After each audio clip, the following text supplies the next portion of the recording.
দুর্নীতির অভিযোগ তুলে এবার সাধারণ মানুষকে সরব হওয়ার ডাক রানাঘাট দক্ষিণের তৃণমূল বিধায়ক মুকুটমণি অধিকারীর। ইতিমধ্যে কল্যাণী এইমস হাসপাতালে দুর্নীতি নিয়ে সরব হয়েছিল বিজেপিরই একজন বিধায়ক, হরিণঘাটা বিধানসভার বিজেপি বিধায়ক অসীম সরকার।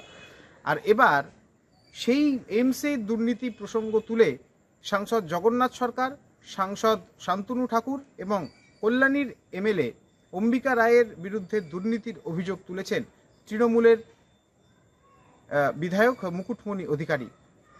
একদিকে এসআইআর আবহ সাধারণ মানুষের হয়রানির শিকার এবং অপরদিকে এই যে দুর্নীতি, সমস্ত বিষয়ে সরব হয়ে আগামী 26-এ বিজেপিকে উৎখাত করার ডাকও দিয়েছেন তৃণমূল বিধায়ক মুকুটমণি অধিকারী।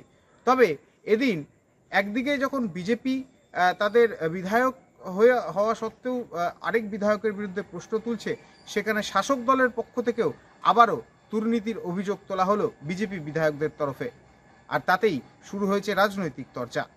আমি ডক্টর মুকুটমণি অধিকারী, বিধায়ক 90 রানাঘাট দক্ষিণ, নদিয়া দক্ষিণ তৃণমূল যুব কংগ্রেস সভাপতি।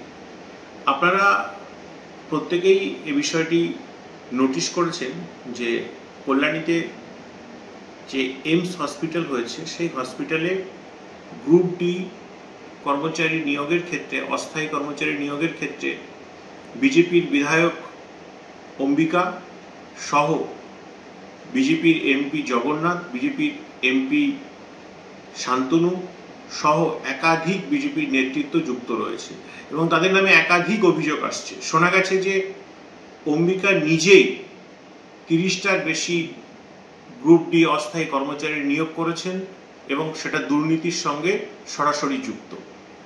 আমরা এর আগেও দেখেছি যে বিজেপির এমপি জগন্নাথ সরকার, শান্তনু ঠাকুর এরা একাধিক মানুষকে গ্রুপ ডি অস্থায়ী কর্মচারী হিসাবে এইমসে কাজ দিয়েছে এবং সেখানে দুর্নীতির অভিযোগ এসেছে।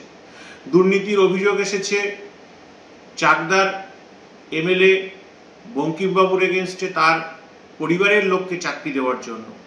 সুতরাং বিজেপির লোকজন এইমস সহ বিভিন্ন জায়গায় যে দুর্নীতির বাসা তৈরি করেছে তা সাধারণ মানুষের কাছে আজ জলের মতো স্পষ্ট।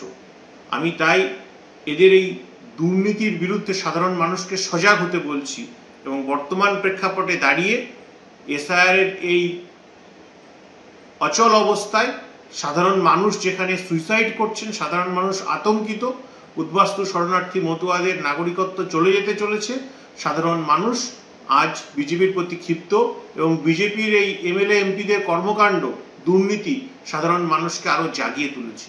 তাই 2026-এর নির্বাচনে নিশ্চিতভাবে নদিয়া, পশ্চিমবঙ্গের মানুষ এই বিজেপি নামক একটা দুর্নীতিগ্রস্ত দল এবং তাদের সমস্ত যে ক্যান্ডিডেট হবে তাদেরকে পরাজিত করবে এবং এই দুর্নীতিগ্রস্ত বিজেপিকে পশ্চিমবঙ্গের পবিত্র ভূমি থেকে বিতাড়িত করবে।